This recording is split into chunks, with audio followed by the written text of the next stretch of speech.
அண்ணாமலை இறங்குறான்னா இளைஞர். அப்போ மாற்ற விரும்புகிறவர்கள் ஏற்கனவே அண்ணாமலையுடைய அதிரடி அரசியலை பார்த்தவங்க அப்படி வருவாங்க. இவர் அண்ணாமலை வந்ததுனால இப்போ 2 பேரும் உதய்க்கு வந்து சரி இன்னொரு நம்மளுக்கு ஒரு காம்படிட்டு இன்னொருத்தர் வந்துட்டாரு சொல்லிட்டு அவரு கொஞ்சம் வேகமாக போடுறாங்க.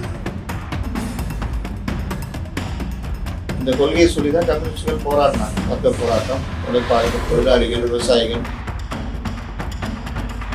இவ்வளோ பிரச்சனைக்கு பிறகு ஒரு 4-5 பேர் போகிறாங்கன்னா அதிமுக பொறுத்த வரைக்கும் பதவி கிடைக்கல, பதவி இல்லை, இன்னைக்கு குளம் வத்தி இருக்குது, போகிறாங்கன்னா இதுதான் நிலைமை. இன்னைக்கு யதார்த்தத்தை சொல்கிறேன். அப்போ அதை கட்சியை கட்டுப்பாடு கொண்டு போய் கலைஞர் மாதிரி அந்த 77 தோத்த பொழுது கொண்டு போகிற மாதிரி ஏதாவது ஒரு இயக்கத்தை நடத்திக்கிட்டு. ஆமாம், நீங்கள் ஏதாவது பண்ணிகிட்டே இருப்பார் அவர். இந்த போராட்டம் அது இதுன்னு யாரையும் சும்மா இருக்க விட மாட்டார். அந்த மாதிரி இல்லாமல் போச்சுன்னா கட்சி ஒன்றும் செயல்படலன்ற மாதிரி போயிடும். 21 அதே மாதிரி தான் அதிமுக ஒரு பெரிய பிரச்சனை வருது. இப்போ 26 அந்த பிரச்சனை வருது. அப்போ இந்த நேரத்தில் தாவேக்காக முட்டு கொடுக்கறதுக்கு, அவர்களோடு மோதுவதற்கு அண்ணாமலை இறங்குறான்னா இளைஞர். அப்போ மாற்ற விரும்புகிறவர்கள் ஏற்கனவே அண்ணாமலையுடைய அதிரடி அரசியலை பார்த்தவங்க அப்படி வருவாங்க.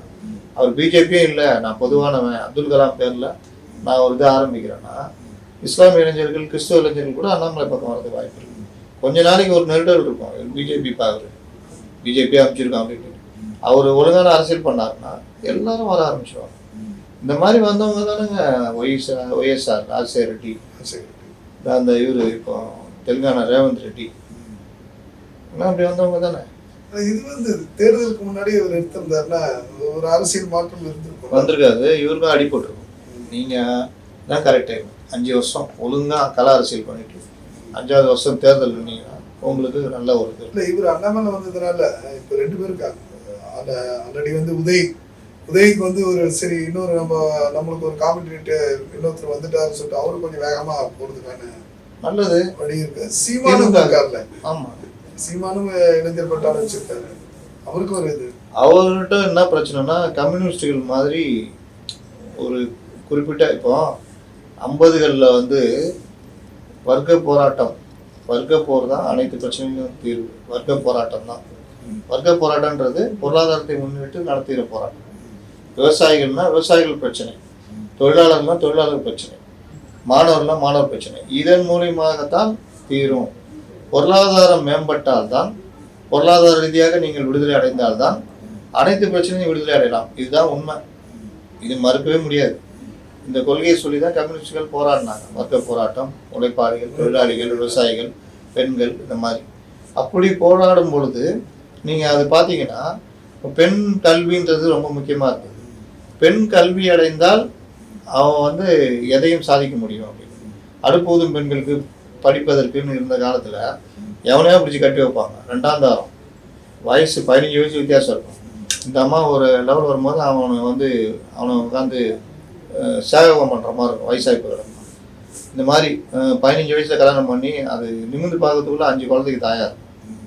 அதோடைய உடல்நிலை என்ன ஆகுது? இந்த மாதிரிலாம் இருந்த காலம்லாம் தாண்டி திருமண வயது நிர்ணயிச்சதுலேருந்து நீங்கள் பல விஷயங்கள் பெண்கள் கல்வி கட்டுறதுனால இன்னைக்கு பெண்கள்கிட்ட எப்படி ஒரு நிலைமை வந்திருக்குன்னா, மணமகனை நான் பார்த்து பழகி அவன் கரெக்டான ஆளாக நான் முடிவு பண்ணால் தான் கல்யாணம் பண்ணுவேன். அதில் பல இடங்களில் தப்பு நடக்குது, ரைட் நடக்குதுன்னா வேறு விஷயம்.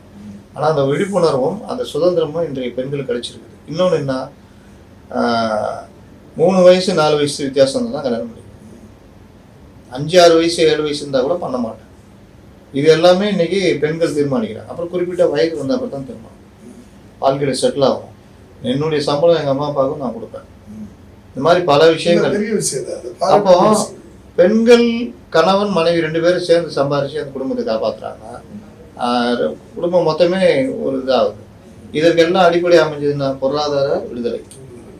இந்த பொருளாதாரம் பெண்களுக்கு இல்லைன்னா நான் இத்தனை வயசாக கல்யாணம் பண்ணால் கொண்டுருவேன், உன்னை ஒருத்தன் கையில் பிடிச்சி குடிக்கிறது எங்கள் பாரம் தீருன்ற லெவலில் இருந்தான்.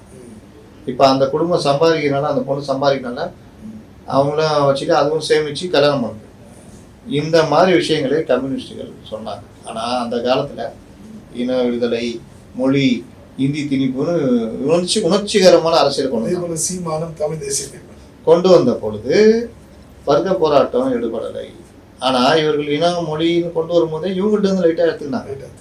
பெண் விடுதலை, அம்மன் என்னைக்கடா பேசினாள், அறிவட்டவனை, அது இதுன்னு பேசி அப்படி இப்படி எல்லாம். எம்ஜிஆர் படங்களே பெரும்பாலும் சமத்துவ கருத்துக்கள் இருக்கும். அதெல்லாம் இங்கே எடுத்துக்கிட்டதுனால எம்ஜிஆர் மாதிரி கலைத்துறை இதெல்லாம் பயன்படுத்தி திமுக வந்துச்சு.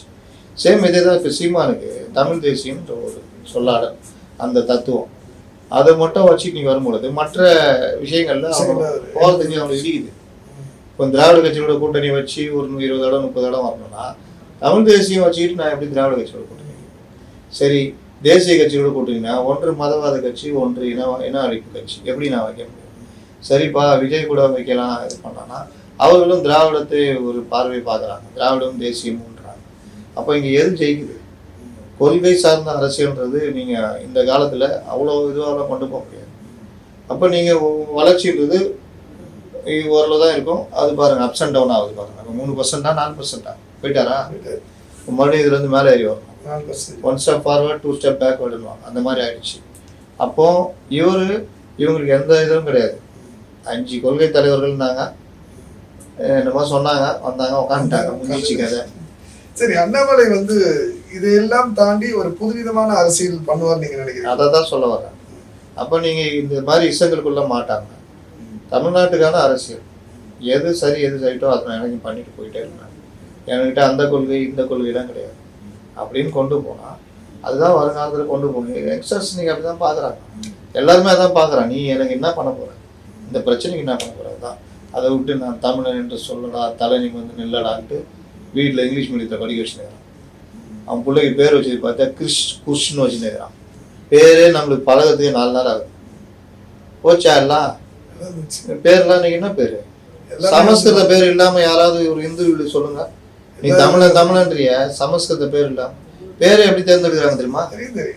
நீங்க வந்து சமஸ்கிருதத்துல இந்த வார்த்தைக்கு தமிழ்ல என்ன அர்த்தம் அப்படிதான். இப்போ முஸ்லிம்ஸ் பாத்தீங்கன்னா அரபில பேர் வைப்பாங்க. எல்லாமே என்ன கேட்டா த்ரிஷா, தேஜஸ்ரீ, இப்படிதான் தேஜஸ். அது என்னன்னு கேட்டா சமஸ்கிருதத்துல அதுக்கு அர்த்தம் வந்து வலிமையானவன், இந்த மாதிரிலாம். அப்போ நீங்க எங்க போச்சு உங்களுடைய இந்த திராவிட இதெல்லாம்? அதெல்லாம் போச்சு. அப்ப இசை நிலான்ற பேர் வச்சிருந்தாங்க. ஜனங்க வந்து ஒவ்வொரு சீசன் அவ்வளவுதான். அந்த சீசன்ல நீங்க அன்னைக்கு இடதுசாரிகளை பின்னுக்கு தள்ளிட்டு நீங்க இப்படி வந்தீங்க.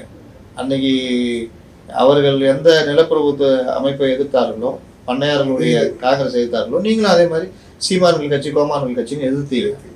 ஆனா இன்னைக்கு நீங்க சீமான் கோமான் இல்லை, அதை தாண்டி எங்கேயோ இருக்கிறீங்க. ஒவ்வொரு அமைச்சரும் போன ஆட்சியில சொந்த காரை யாருமே யூஸ் பண்ணல. நடந்ததா இல்லையா? இன்னைக்கு வந்துக்கிற அமைச்சர்களுக்கு சொந்த காரே இல்லை. நாளைக்கு எப்படி இருப்பாங்க தெரியாது, முதலாளித்துவ உலகம்.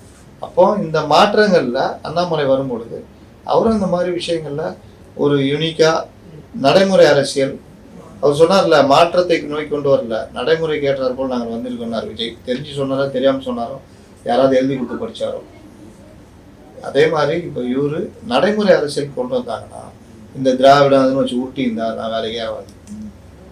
அழகா ஜனங்க ஏத்துட்டு போயிட்டே இருப்பாங்க.